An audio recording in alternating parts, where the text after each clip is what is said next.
Chapter 30. In the diminishing daylight they went along the level roadway through the meads, which stretched away into grey miles, and were backed into the extreme edge of distance by the swarthy and abrupt slopes of Egdon Heath.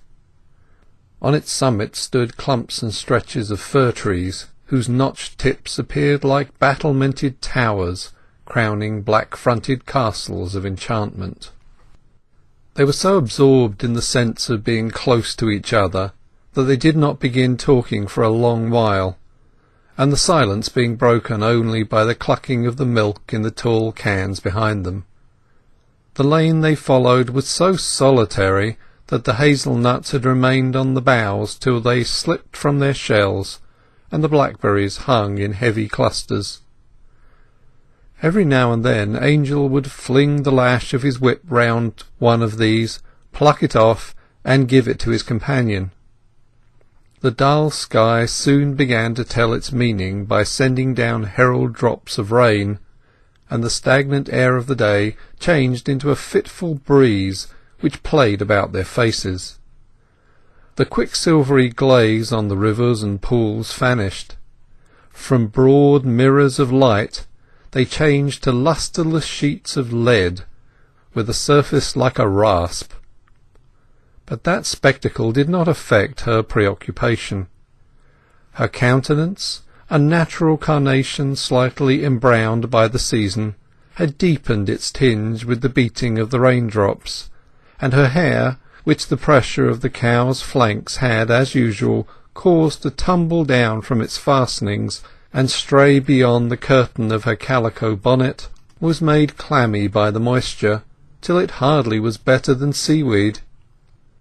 "I ought not to have come, I suppose," she murmured, looking at the sky. "I'm sorry for the rain," said he, "but how glad I am to have you here." Remote Egdon disappeared by degrees behind the liquid gauze. The evening grew darker, and roads being crossed by gates, it was not safe to drive faster than at a walking pace. The air was rather chill. "I am so afraid you will get cold with nothing upon your arms and shoulders," he said. "Creep close to me, and perhaps the drizzle won't hurt you much. I should be sorrier still if I did not think that the rain might be helping me." She imperceptibly crept closer, and he wrapped round them both a large piece of sailcloth, which was sometimes used to keep the sun off the milk cans. Tess held it from slipping off him as well as herself, Clare's hands being occupied. "Now we are all right again." "Oh no, we are not. It runs down into my neck a little, and it must still be more into yours. That's better. Your arms are like wet marble, Tess. Wipe them in the cloth. Now, if you want to stay quiet, you will not get another drop. Well, dear, about that question of mine, that long-standing question." The only reply that he could hear for a little while was the smack of the horses' hoofs on the moistening road, and the cluck of the milk in the cans behind them. "Do you remember what I said?" "I do," she replied. "Before we get home, mind." "I'll try." He said no more then. As they drove on, the fragment of an old manor-house of Caroline date rose against the sky, and was in due course passed and left behind. "That," he observed, to entertain her, "is an interesting old place, one of the several seats which belonged to an ancient Norman family formerly of great influence in this country, the d'Urbervilles.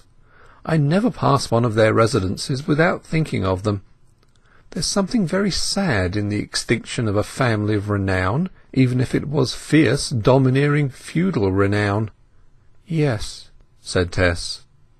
They crept along towards a point in the expanse of shade just at hand at which a feeble light was beginning to assert its presence, a spot where by day a fitful white streak of stream, at intervals beyond the dark green background, denoted intermittent moments of contact between their secluded world and modern life. Modern life stretched out its stream feeler to this point 3 or 4 times a day, touched their native existences, and quickly withdrew its feeler again, as if what it touched had been uncongenial.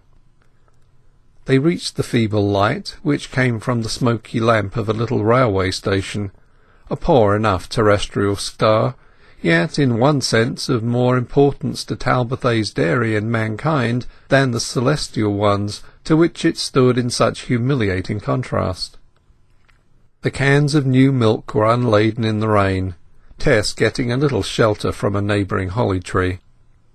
Then there was the hissing of a train, which drew up almost silently upon the wet rails, and the milk was rapidly swung, can by can, into the truck. The light of the engine flashed for a second upon Tess Durbeyfield's figure, motionless under the great holly tree. No object could have looked more foreign to the gleaming cranks and wheels than this unsophisticated girl, with the round bare arms, the rainy face and hair, the suspended attitude of a friendly leopard at pause, the print gown of no date or fashion, and the cotton bonnet drooping on her brow. She mounted again beside her lover, with a mute obedience characteristic of impassioned natures at times, and when they had wrapped themselves up over head and ears in the sailcloth again, they plunged back into the now thick night. Tess was so receptive that the few minutes of contact with the whirl of material progress lingered in her thought. "Londoners will drink it at their breakfast tomorrow, won't they?" she asked. "Strange people that we have never seen." "Yes, I suppose they will, though not as we send it, when its strength has been lowered, so that it might not get up into their heads."